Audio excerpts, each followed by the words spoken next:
Narayanganj city corporation Nashik এলাকায় অনুমোদনহীন auto মিশুকের বেপরোয়া রাজত্বে নাভিশ্বাস উঠেছে সাধারণ মানুষের। একসময়ের 17,000 বৈধ রিকশার লাইসেন্সকে পুঁজি করে বর্তমানে নগরীর সড়ক দাপিয়ে বেড়াচ্ছে প্রায় 60,000 মিশুক। অভিযোগ উঠেছে, নাসিকের কতিপয় অসাধু কর্মকর্তা এবং প্রতারক ব্যবসায়ী চক্রের যোগ সাজশে ভুয়া লাইসেন্স তৈরি করে এই বিশাল অবৈধ সাম্রাজ্য গড়ে তোলা হয়েছে, যা প্রতিদিন সৃষ্টি করছে অসহনীয় যানজট এবং ঘটাচ্ছে প্রাণঘাতী সব দুর্ঘটনা। 2022 সালে সাবেক মেয়র আইভীর শাসনামলে শারীরিক পরিশ্রম লাঘবে প্যাডেল চালিত রিকশাকে ব্যাটারি চালিত মিশুকে রূপান্তরের সুযোগ দেওয়া হয়।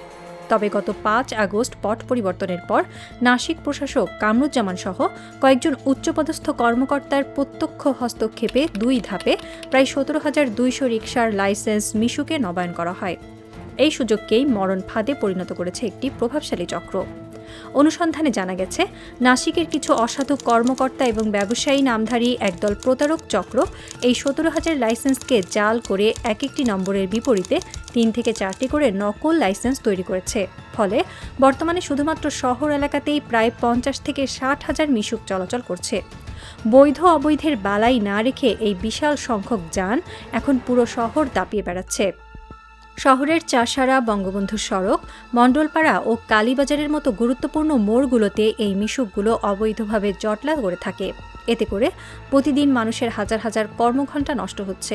গলি থেকে রাজপথ সবই এখন এই অটো মিশুকের দখলে। তীব্র যানজটে আটকে থেকে রোগী বহনকারী অ্যাম্বুলেন্স কিংবা জরুরি সেবার যানবাহনগুলোও সময়মতো গন্তব্যে পৌঁছাতে পারছে না, যা নগরবাসীর যন্ত্রণার মূল কারণ হয়ে দাঁড়িয়েছে। অদক্ষ চালক এবং ত্রুটিপূর্ণ ব্রেকিং সিস্টেমের কারণে এই ব্যাটারি চালিত মিশুকগুলো এখন দুর্ঘটনার কারখানায় পরিণত হয়েছে। প্রায় প্রতিদিনই শহরের কোথাও না কোথাও মিশুক উল্টে বা অন্য যানের সাথে ধাক্কা লেগে সাধারণ মানুষ আহত হচ্ছেন। এমনকি প্রাণহানির মতো ঘটনাও নিয়মিত খবর হয়ে আসছে। অনুমোদনহীন এই যানের রাজত্ব থামাতে না পারলে সামনে বড় ধরনের মানবিক বিপর্যয়ের আশঙ্কা করছেন বিশেষজ্ঞরা। প্রতিটি মিশুক থেকে প্রতিদিন গ্যারেজ ভাড়া সহ 520 টাকা করে আদায় করা হচ্ছে। এই আয়ের একটি বড় অংশ চলে যাচ্ছে নাসিকের সেই অসাধু কর্মকর্তাদের পকেটে। এর বিনিময়ে জালিয়াতি চক্রটি হয়ে উঠছে কোটিপতি, আর সাধারণ মানুষ দীর্ঘ যানজটে পড়ে হারাচ্ছে প্রতিদিনের মূল্যবান কর্মঘণ্টা। সম্প্রতি হকার উচ্ছেদে প্রশাসক অ্যাডভোকেট সাখাওয়াত হোসেন খানের দৃঢ় অবস্থান প্রশংসিত হয়েছে। এখন নগরবাসীর প্রশ্ন, তিনি কি পারবেন এই অবৈধ মিশুকের জট খুলতে?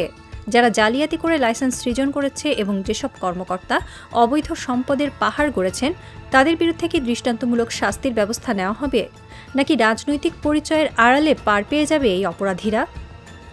নারায়ণগঞ্জ সমাচারের সাথে থাকার জন্য ধন্যবাদ। লাইক, কমেন্ট ও শেয়ার করে পাশে থাকুন।